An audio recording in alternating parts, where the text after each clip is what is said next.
Ka dito, dali. Alam mo ba, na ilalaglag na ni Sarah yung mga alagad niya.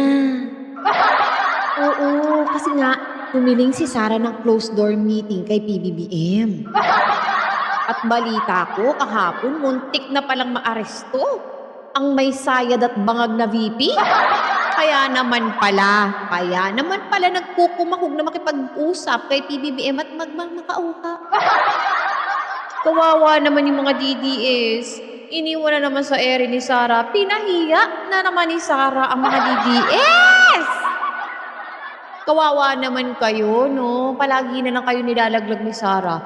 Katulad nung last time, di ba, ilang linggo na nakakaraan, sabi niya, lalabas na daw si FPRRD, kayo naman minukbang nyo na naman at sinakyan nyo na naman yung mga pautot niya.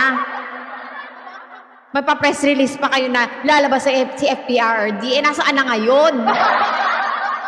Kawawa naman kayo, lahat na lang talaga nilalamon nyo, no? Kahit na marumi at hindi totoo.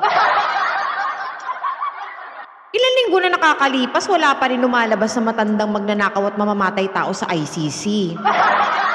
O tapos ngayon naman, matapos yung makipagpatayan, makipagbalagbagan, makipagbardagulan, para kay Sarah, ano na nangyari ngayon? Wala na. Makikipagkasundo kay PBBM matapos yung lait-laitin yung presidente para kay Sarah, wala rin. Luluhod din pala yung sinusuportahan yung bangag na bise.